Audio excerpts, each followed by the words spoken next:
സൂത്രൻ. സൂത്ര, ആ കടിയം വല്ലാതെ ഇടിച്ചോ? ഈ ആഴ്ചയെങ്കിലും ഇടിയില്ലെന്ന് വിചാരിച്ചതാ. ചത്താലും മതിയായിരുന്നു. പ്രേതമായിട്ട് ചെന്നവനെ തട്ടാമല്ലോ. ഹെടോ ഷേരു, അത് തന്നെ വഴി, പ്രേതമാവാം. അയ്യോ, താൻ ചാവാൻ പോകുകയാണോ? അല്ലടോ മണ്ട, ഞാൻ ഇടികൊണ്ട് ചത്തെന്ന് താൻ കടിയനോട് ചെന്ന് പറയണം.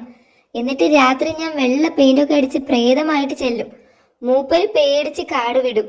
താൻ വേഗം കടിയന്റെ അടുത്തേക്ക് ചെല്ല്. എനിക്ക് വേറെയും ചിലരെ കാണണം. വെള്ള പെയിന്റ് ഇത്രയും മതിയാകും. ഞാൻ മരത്തിൽ ഇങ്ങനെ തൂങ്ങിക്കിടക്കും. നിങ്ങൾ ചുറ്റും പറക്കണം, ഒരു ഇഫക്റ്റിന്. ചേട്ടൻ ഒളിച്ചിരുന്ന് മരം പിടിച്ച് കുലുക്കിക്കൊണ്ടിരിക്കണം.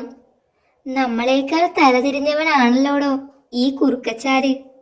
താൻ ചത്ത കാര്യം കടിയനോട് നന്നായി കരഞ്ഞു പറഞ്ഞിട്ടുണ്ട്. ചിൽ ചിൽ ചിൽ.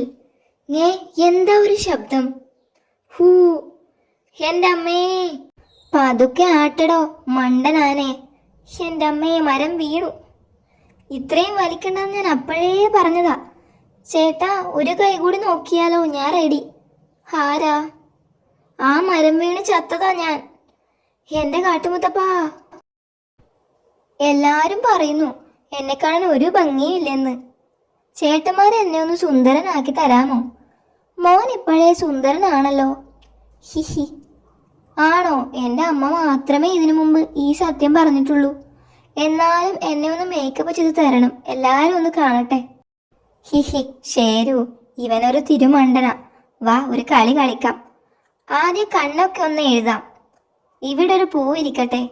ഇനി വയറ്റത്ത് കുറേ പടം വരയ്ക്കാം. നല്ല ശേലായിരിക്കും. ഹായ്. വരച്ചു തീർന്നു. വലിയ ഉപകാരം. എന്നാ ഞാൻ പോട്ടെ. ചേട്ടന്മാരെ കണ്ടത് എൻ്റെ ഭാഗ്യമാ. ഹിഹിഹി. ഹാവൂ, ഒരുത്തിനെ പറ്റിച്ചപ്പോ എന്തൊരാശ്വാസം. ടിഷും.